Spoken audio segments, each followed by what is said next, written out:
Boa tarde, meninos e meninas! Tudo bom com vocês? Sejam bem-vindos à nossa aula de redação. Vamos iniciar a nossa aula copiando a nossa agenda?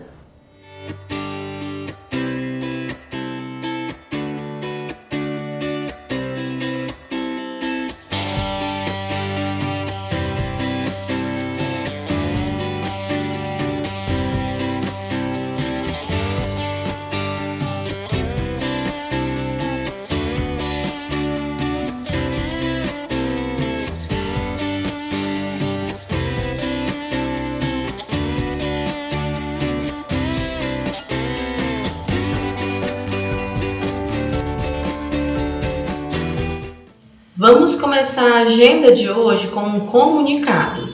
Vocês lembram que quando vocês tinham comunicado, a gente grampeava na agenda? Então, eu trouxe aqui na agenda para iniciar um comunicado. E esse comunicado é sobre a atividade avaliativa de vocês.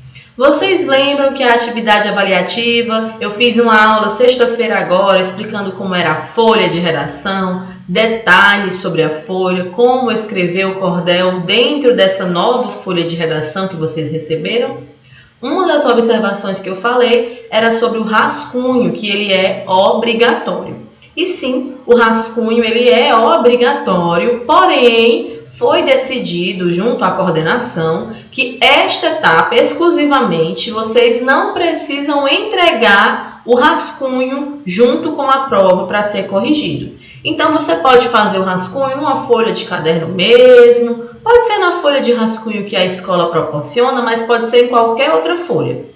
Porém, quando você for entregar, você vai entregar só a folha oficial de redação, aquela primeira folha e a folha oficial. Não precisa entregar o rascunho, mas única e exclusivamente para esta última etapa de 2020, tá bom? A partir dos próximos anos que vocês vão estudar, vai continuar normalmente entregando o rascunho. Sempre que não for dito nada, você vai entregar o rascunho e a prova, tá bom? Mas só esta etapa entrega só a prova sem o rascunho, tá bom? A segunda coisa que eu queria falar para vocês é que o nosso conteúdo de redação acabou, né? Vocês receberam a atividade avaliativa, muitos até já fizeram, e o lembrete é sobre a entrega dessa atividade avaliativa. Vocês não podem deixar para entregar a atividade avaliativa de redação junto às outras atividades avaliativas que vocês ainda vão receber. Vocês tiveram a oportunidade de receber a atividade avaliativa de redação 2 semanas antes das outras, que é para vocês entregarem ela antes também. Então, a data de entregar a atividade avaliativa de redação é dia 18, já esta semana, para que a gente receba as atividades e tenha tempo hábil para corrigi-las e assim entregar o boletim de vocês com todas as notas já no começo de dezembro. Então, não deixem de entregar as atividades avaliativas de vocês, de redação, já esta semana, tá? Depois você vai receber as demais atividades avaliativas e você tem um prazo um pouquinho maior para entregá-las, ok? Voltando aqui ao conteúdo de redação que já foi finalizado, mas hoje falaremos sobre ortografia. Ortografia, por e o onde e o aonde. Conteúdozinho assim, ó, simplesinho, maravilhoso para a gente terminar os conteúdos deste ano de 2020. Semana que vem é só revisão e atividade avaliativa.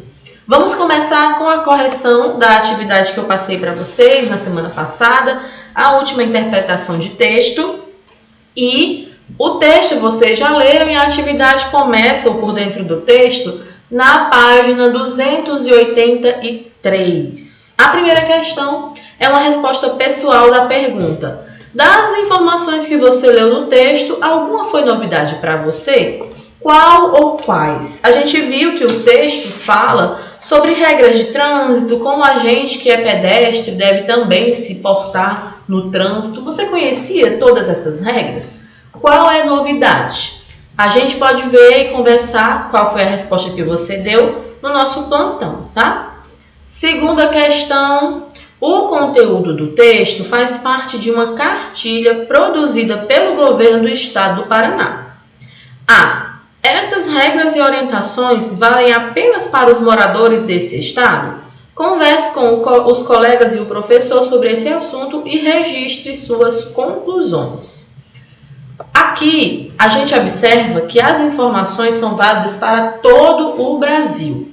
Apesar de a cartilha ter sido feita e divulgada apenas no Paraná, as informações de trânsito, as leis de trânsito são as mesmas para o país inteiro, certo?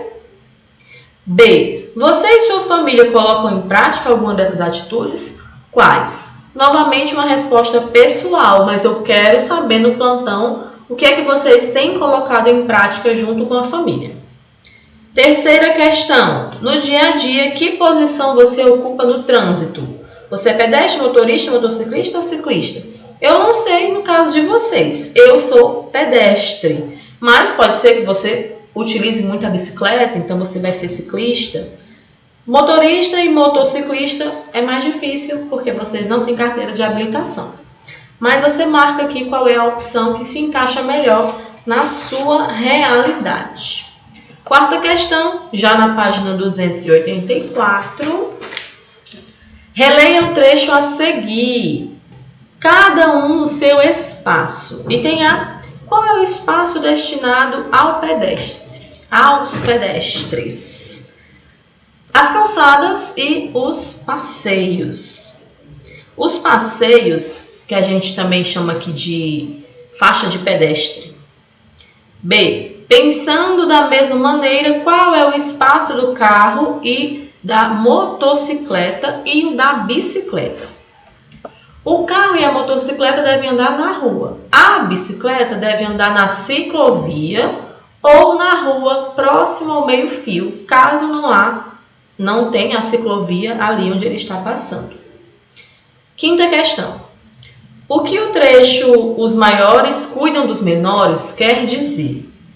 Ele quer dizer que os motoristas devem ter cuidado com os pedestres. Imagine tudo o que roda no trânsito, né? A gente tem os pedestres, aí temos os ciclistas, motociclistas, carros, caminhões, carretas. Então, cada veículo maior deve proteger o menor. No caso, o motorista, o motociclista, protege ali, tem cuidado com os pedestres, que são os menores. Se você vê um carro e uma pessoa, o menor é a pessoa. E se houver um acidente entre um carro e uma pessoa, provavelmente quem vai sofrer mais danos é a pessoa que estava andando ali como pedestre. Então, por isso, é interessante, é importante esse cuidado, ok? Sexta questão. Em um momento do texto, há um verbo que significa andar em zigue-zague entre os veículos. Que verbo é esse? É o verbo costurar. Ele fala, ó, costurando as motos, né? Então, isso não é apropriado. E a sétima questão. Apesar de informativa, a cartilha não contém todas as orientações de cidadania no trânsito. Junte-se a um colega e pense em outras dicas que podem ser dadas a pedestres, motoristas, motociclistas e ciclistas. Aqui também é uma resposta pessoal. Como vocês não podem fazer com um colega, né, que a gente não está na escola, vocês podem fazer com alguém de casa. E aí vocês trazem o que vocês trouxeram aqui como informações para a nossa aula de plantão Tira Dúvidas, tá bom? Vamos entrar no nosso conteúdo ou seja, o por com acento ou sem acento, quando usar e por quê, cada um deles, tá? O por sem acento é uma preposição. Ele deve ser utilizado para unir duas palavras dentro da frase, como por exemplo aqui. A exposição foi vista por milhares de pessoas. Já o por com acento é um verbo que tem como sinônimo o verbo colocar. Por exemplo, costumo pôr o lixo reciclado separado. Como você pode saber qual usar e quando? Se você tiver dúvida, você se pergunta, eu posso substituir esse por pela palavra colocar? Se você puder substituir o por pelo verbo colocar, quer dizer que aquele por é um verbo e é o com acento. Exemplo, essa primeira frase. A exposição foi vista colocar milhares de pessoas. Faz sentido? Não faz sentido. Por quê? Porque não é um verbo por, é a preposição por. Então, a dica de memorização é essa. Posso substituir por colocar? Se eu posso substituir por colocar e não vai alterar o sentido da frase, é porque é por com acento. Se não, é o por preposição, que é sem acento. Vamos ver agora o onde e o aonde. Tia, eu nem sabia que eram dois, mas são sim. E quando e como usar cada um deles é muito importante para a gente não errar, principalmente na atividade avaliativa de português, que já é semana que vem. Vamos lá. O onde você vai utilizar com verbos que não indicam movimento. Aonde você vai utilizar com verbos que indicam movimento. Por exemplo, onde você mora? Aqui o verbo é mora.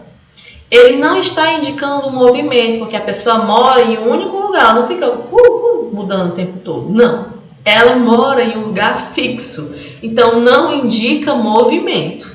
Então aqui é onde você mora. E aonde você está indo? Quando a pessoa está indo para algum lugar, indica o movimento. Por isso que nós utilizamos aqui aonde. Então, quando você tiver dúvida, você vai ler a frase e vai perguntar: a ideia de movimento indica movimento? Se indica movimento, é aonde. Se não indica movimento, é um local fixo, é uma ideia fixa. Onde? Onde você foi? Onde você mora?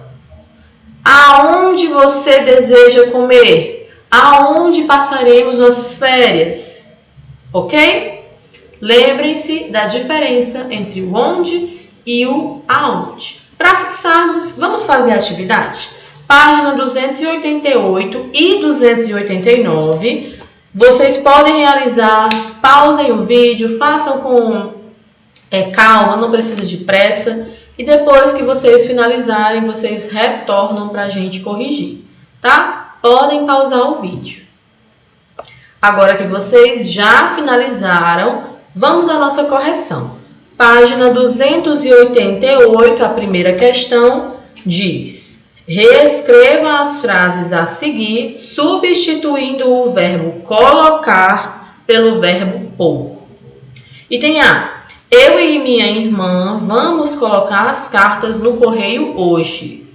Eu e minha irmã vamos pôr as cartas no correio hoje. Como é um verbo, é o pôr com acento. B. Celso quer colocar os poemas que escreveu em uma pasta. Celso quer pôr os poemas que escreveu em uma pasta. Pôr, como verbo, a acentuação.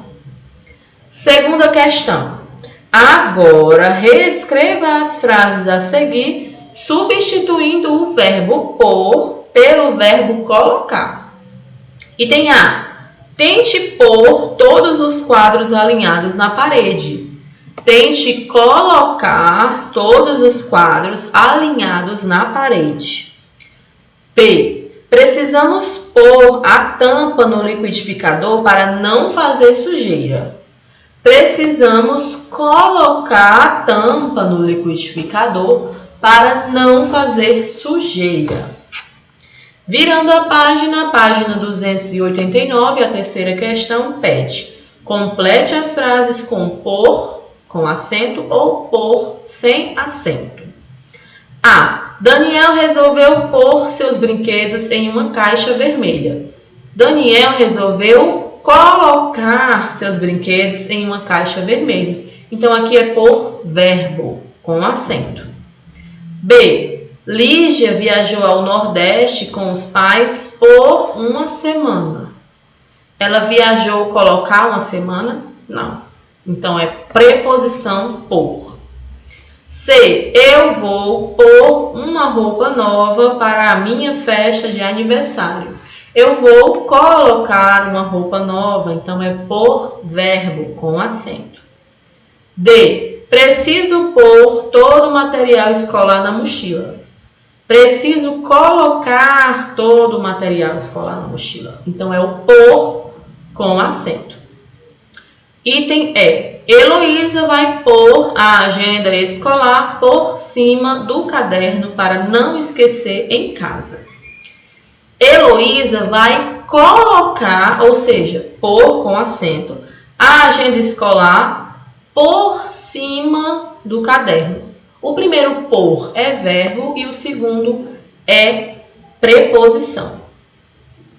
Quarta questão. Reescreva as frases a seguir, completando com por ou por. A. Por favor, que horas são? Por favor, que horas são? A preposição por sem acento. B. Nosso lema é um por todos e todos por um. Aqui também são preposições. C. Não consigo pôr o sapato depois que meu pé inchou. Não consigo colocar o sapato. Então é por verbo. Vou por ali que é mais perto. Por ali é preposição, então não tem acento. Item E. Você viu meu relógio por acaso? Por acaso também é preposição, então não possui acento. Assim finalizamos a nossa aula de redação de hoje. Espero que todos vocês tenham gostado. Aguardo vocês com as dúvidas nos nossos plantões Tira Dúvidas. Até mais, pessoal! Tchau!